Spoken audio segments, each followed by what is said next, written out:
Assembling your new BroilMaster grill is pretty simple. We'll provide an overview, but read and follow the instructions that came with your grill. Before unpacking or handling your grill, wear gloves to protect against sharp edges. Start by unpacking the grill components. Remove the hinge pins from the back of the grill and set them somewhere safe. Start assembling the cart by inserting the 4 casters into the cart base, making sure to put the locking casters in the front. If you plan to bolt your cart to the deck or patio, you can skip the wheel installation. Attach the 2 side walls to the front wall. Leave the screws slightly loose. You will tighten them after the next step. Attach the assembled walls to base, pushing the front panel forward to form a slight curve. Install the rear brace using only the top screws for now. You will add the other screws a bit later.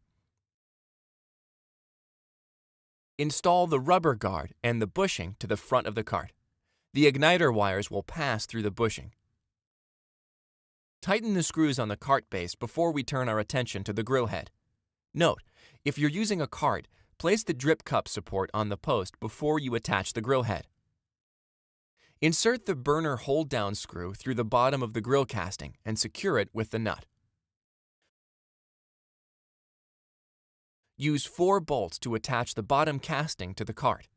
If you're installing a post, you'll use the inside bolt pattern. If you're installing side shelves, do so now. Make sure the hole in the bracket aligns with the hole in the grill. Attach the 2 supports to the bottom of the shelf.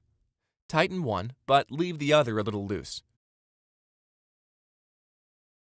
Attach the shelf brace, again tightening one screw and leaving the other slightly loose. Hang the shelf onto the pins on the shelf bracket and tighten all of the screws.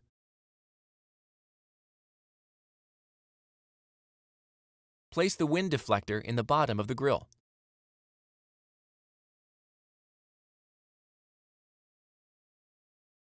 Make sure the stainless shield is in place, and then insert the 2 studs on the control panel through the holes on the front of the grill. On LP grills, the hose and regulator needs to hang down on the inside of the cart.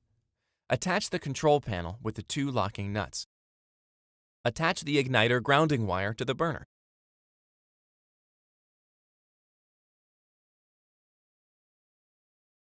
Bend up the burner hold-down tab slightly, and then insert the burner into the grill, making sure the igniter wires route through the square hole without getting pinched. Bend down the burner hold-down tab onto the screw and insert the pin. Connect the 2 igniter leads to the spade connectors on the bottom of the igniter button. There's no positive or negative, so either can connect to either lead. Unscrew the top from the igniter button and insert the AA battery with the positive end up. Replace the igniter button and press it. You should hear a rapid ticking that indicates it's working. Install the control knobs to the valve stems. Note that you need to push down slightly to turn the knobs. Angle the heat shield up into the back of the cart. Attach the back of the shield to the cart using 2 screws. Attach the tank retainer to the inside of the cart with the screw and wing nut. Always use the tank retainer to keep the LP cylinder from shifting or falling out when you move the grill. Insert the grease cup. Use a little dish soap to lubricate the foam grip and slide it onto the center of the handle. Attach the handle to the grill lid with 2 screws. Place the grill lid onto the grill. Insert the hinge pins and clip them on with the cotter pins. Open and close the grill to make sure it moves smoothly. Set the briquette rack into the grill casting. Place the flare buster ceramic plaques onto the rack, leaving very little space. Or install the rack and the Charmaster briquettes, placing the pieces as uniformly as possible. Hold on to any extras. They can deteriorate over time and will need to be replaced. Insert the warming rack pins into the holes in the grill lid and lightly bend in the bottom pins slightly. Let them spring into place in the holes in the bottom casting. If you have a smoker shutter, unscrew the knob from the threaded control rod. Tilt the smoker shutter frame up at the back and open the shutters slightly until you can slide the threaded control rod through the hole in the front of the grill. Screw the knob onto the rod, and then open and close the shutters to make sure they operate smoothly. If you have a lid prop, install it now with the black knob outside the grill and nuts and spacer inside. Make sure you have the washers, spacer, and nut in the correct sequence. Place the cooking grids inside the grill. Most BroilMaster grills feature multi-level grids. H-series grills have single-level grids. If you have a griddle, insert the leveling screws.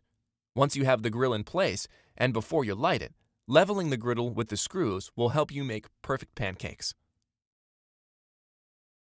Before using your BroilMaster, lightly oil the cooking grids and preheat it for about 15 minutes.